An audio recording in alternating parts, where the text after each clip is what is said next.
Welcome back. This week we'll be exploring Nevada State Historical Markers, numbers 41 through 45. So let's start by heading back to Moapa Valley. Again on State Route 169, towards the south end of the valley, we find our next marker, number 41, Pueblo, Grande de Nevada. Pueblo, Grande de Nevada. Indians of a highly developed civilization lived throughout Moapa Valley from 300 to 1100 AD. Several hundred ancient pit houses, campsites, rock shelters, salt mines, and caves of ancestral Puebloan people make up what is commonly known as Lost City. These people cultivated corn, beans, and squash in fields irrigated by river water. They also gathered wild seeds and fruits and hunted widely for deer, antelope, desert bighorn sheep, small mammals, and birds. They wove fine cotton cloth, fired beautifully painted and textured pottery, and mined and traded salt and turquoise to coastal tribes for seashells. Early dwellings were circular pit houses below ground. Later dwellings above ground were single-story adobes having up to 100 rooms.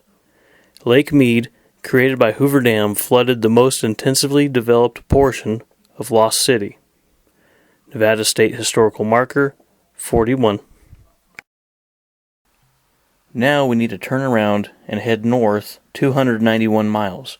In the little town of Carvers, at the rest area along State Route 376, we find our next marker, number 42, Big Smoky Valley.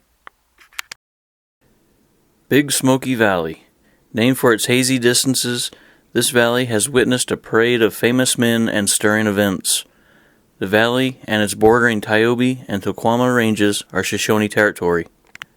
Jedediah Smith, intrepid trapper and trailblazer, was the first European American in the area, crossing the valley's southern end from the west in 1827.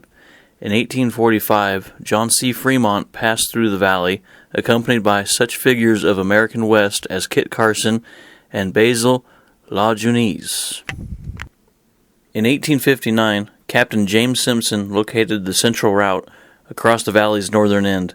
Thus began the historic decade, 1859 to 1869, which saw Kroponing's Jackass Mail, the Pony Express, the Overland Telegraph, and the Concord coaches of the Overland Mail and Stage Company crossing the valley. Silver strikes at Austin, 1862-1863, initiated the valley's first mining boom. Numerous bustling mining camps sprang up, including Bunker Hill, Kingston, Geneva, Santa Fe, Ophir Canyon, and Jefferson. Following the 1900 Tonopah Silver Strike, mining surged again. Two new towns, Manhattan and Round Mountain, started with brief revival from many earlier camps. Nevada State Historical Marker, 42. Our next marker is located 208 miles away and is located on a frontage road along eastbound Interstate 80. Currently, as of 2019, this marker is missing. I'm not sure if it is currently being rewritten, refurbished, or if it was on railroad property and the railroad took it down. So we will have to revisit this marker in the near future.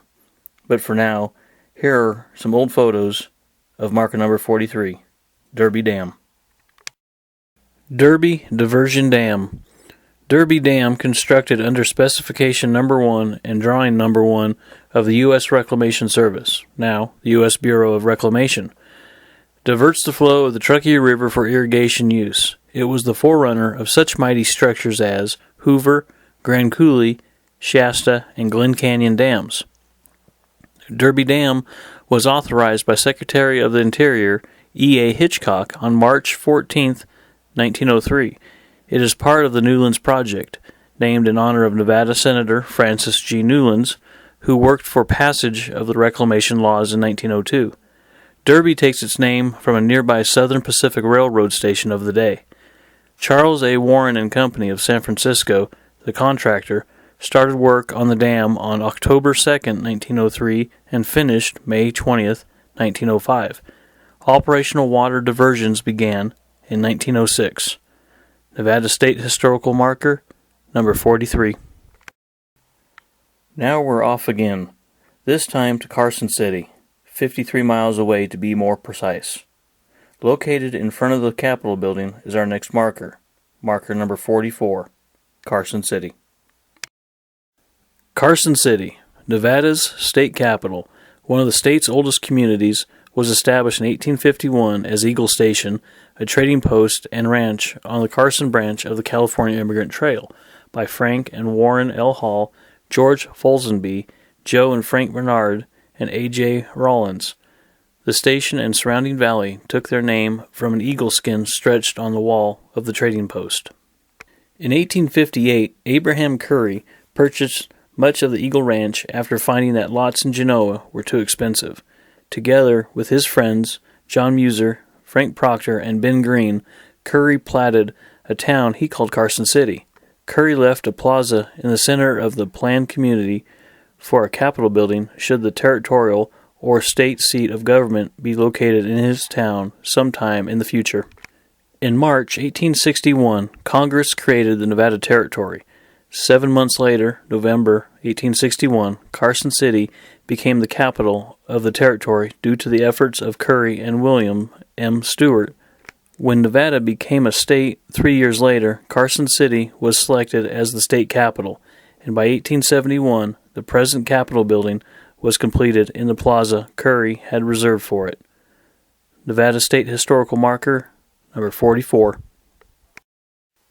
366 miles away is the town of Wells.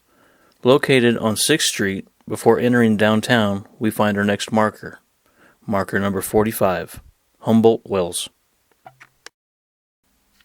Humboldt Wells. These springs, seen as a marshy spot and small ponds of water in the meadows, are Humboldt Wells, a historic oasis on the California Immigrant Trail.